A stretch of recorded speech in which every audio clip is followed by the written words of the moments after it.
What's good, Bully World? I'm back at you again, Gorilla Tone Bullies. And I just wanted to talk about a couple of things, man. Basically, just some, the price point of the American Bully pup and why the price varies. Why some are so expensive and why some are not very expensive. I'm going to give you two examples. I'll give you an example of someone who is green, like I was when I first purchased my first American Bully, and we'll just start there, and then we'll get into the other half a little later. Now, when I first decided to buy an American Bully, I did not understand why some of these pups were so high. I didn't understand why the price point was ridiculously high in my opinion. And I'm gonna be honest with you guys. I was looking for the cheapest American Bully I could find. The best looking, cheapest American Bully I could find. And like a lot of things with American Bullies, a lot of times you get what you pay for. That's an old saying that is true majority of the time. And when I first made the decision, okay, this is the type of dog I want, it took me years to actually buy an American Bully because I wasn't willing. I remember the first time seeing a price point in an American Bully was like $1,500. And I'm like, you crazy. Ain't no way in the world I'm going to give you $1,500, a stack and a half, for a freaking dog. I mean, you out your mind. I mean, why? And all I really understood was registry, papers. I'm like, okay, I'm buying the papers. I wasn't even into the fact that you got to look at the blood. You got to look at the fact that pup may be off a champion or a direct son or daughter from a grand champion. That stuff makes a difference. I was just like, I didn't even know that at that time. I was just like, I'm not giving you a stack and a half for no freaking dog. You crazy. And the ears ain't cropped either. You crazy. It's just how, that was a green-minded person. I was green. I was like, I didn't know what I was really looking for. I didn't really understand the breed. But for my first dog, I paid $2,000. And I tell you, it was like pulling teeth for me to hand that money off to that breeder. Like, I'm like, and it wasn't a good feeling. Wasn't a good experience, man. But I didn't understand. You know what I'm saying? Even though the breeder that I got my pup from, he didn't show dogs. He wasn't a dog that had any champions on his yard or any ribbons for that matter. At that time, I don't know what this breeder's doing now, but there was no champions on his yard. Nothing direct from a champion or a grand champion. The blood that I had at the time, and this was what, 4 years ago? The blood at the time was like Michelin and Miyagi, and a lot of people, including me at the time, I didn't even know what Michelin was. I had heard of Miyagi, but I didn't even know what Michelin was. I was that green, But a lot of us can't fathom giving someone thousands of dollars for an American Bully.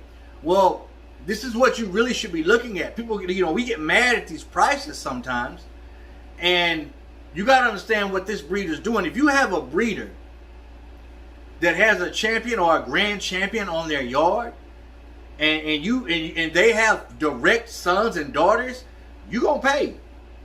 You're gonna pay, and rightfully so. A lot of people don't understand, like I didn't understand, when you put your dog in a show, and your dog starts placing, getting ribbons, getting points, and it makes it the champion or grand champion, that makes all the difference in the world. That's saying that whatever class your American Bully is, it meets the standard. It's got correct feet, a good bite, not a high rear. It meets the standard. So that breeder, if you got a champion or a grand champion, can say, hey, okay, I want this much for this stud breed. Or I want this much for these pups because they're a direct son or daughter from a grand champion or a champion. And that's what people don't realize. They don't realize the money, time, and effort that goes into these shows. I plan on doing my first show soon. I'm hoping to plan to do my first show in August if Jago's ready. If I feel that he's ready and that I'm ready, because it takes two. It takes two, not just the dog. I have to be ready too. then we're going to jump head first into that show. But if he's not ready, then I'm not going to do it. I'll go to it. I'll go to the show, attend it, just to get some kind of awareness about it and some experience. But if we ain't ready, we ain't going. But if we ready, then we going. But it takes a lot of time, money, effort, freaking miles. You got to drive. You gotta pay your entry fee. You gotta do all this stuff, man. It's a lot of work, and people don't understand that. And plus, on top of that, you gotta house your dog. You gotta keep your dog up, vet bills and all this and that. That's what you have to understand.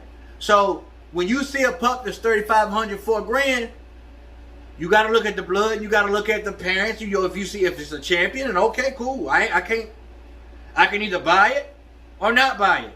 But me, with the mindset that I have now, I'm going to respect it. I've seen pups for $5,000, $6,000, $8,000, $10,000. Either I can respect it and not want to, put that much money down on the pup, regardless if the mom or dad is a grand champion or a champion, or I'll just keep it moving.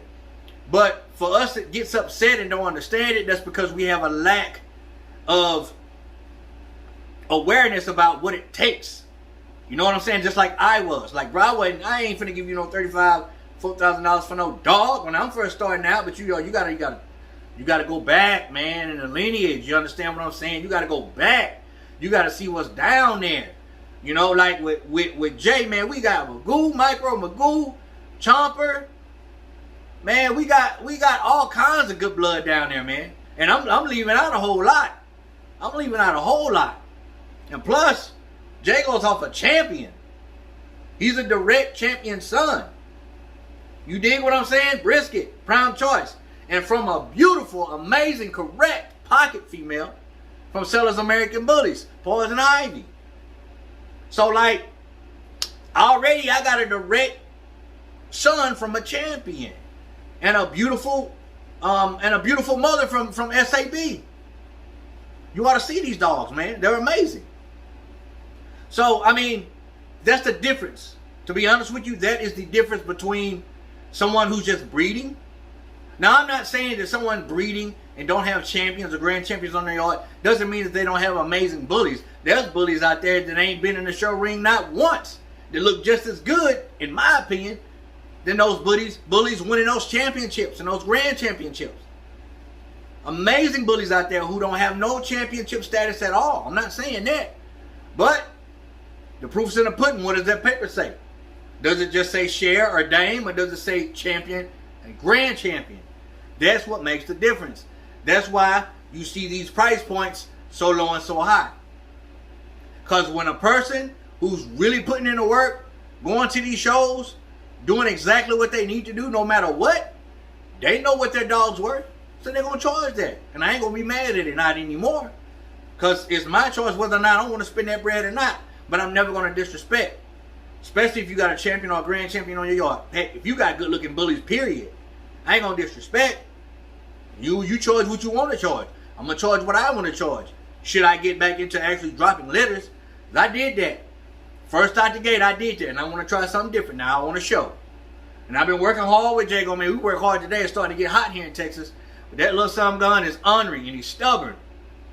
And he's doing good on a leash, but some days he ain't trying to feel that leash. He'll fight me and all kinds of stuff. That's why I keep the sessions short. Like today we had a good session. I had to push him a little bit, but I got to work him first. I got to play some fetch, calm him down, because that's something going. He all over the place, man, just like his dang mama. Poison Ivy, just like his mama.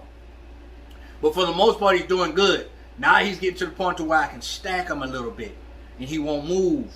But if he's straight out the house, straight out the freaking crate from a good rest, a good nap, he run in circles. So I got to kind of tire him down a little bit. Plus, he's a pup. He's 10 months, not 10 months, he's 10 weeks old, excuse me. Is he 10 weeks? Almost 10 weeks, or one or the other. He's getting there. But he's still a pup. And on top of that, he's a male. I've only had experiences with females, man. In my opinion, females are so much smarter than male dogs. It's so much easier to work with. You know, them male puppies just dumb, man. They just don't get it real quick, man. But them females, man, they so easy. But I can say this about Jago. The little dude was crate trained from the jump. He's used the bathroom once in his crate. Once since I've had him. And he'll let me know when he got to go out, even when he's sitting in the living room. He'll trot to the middle of the living room floor, and he'll look at me, and he'll sniff that floor a little bit and look at me. Oh, it's time to go. Or I'm finna piss on this floor. You better let me out, one or the other. But listen, man, I just want to talk about those key points today in this video. I know I don't have many videos up, but I'm gonna keep them coming. 12-week shots are coming up. And then after that, the next shots, I will be able, at 16 weeks, I'll be able to go get his ears cropped, man. And that's what I'm really waiting for. I don't really want to put him on here live with me until I got that fade, man. But at the only vet, not even locally, I got to drive about an hour out to take him to do it. That'll do it.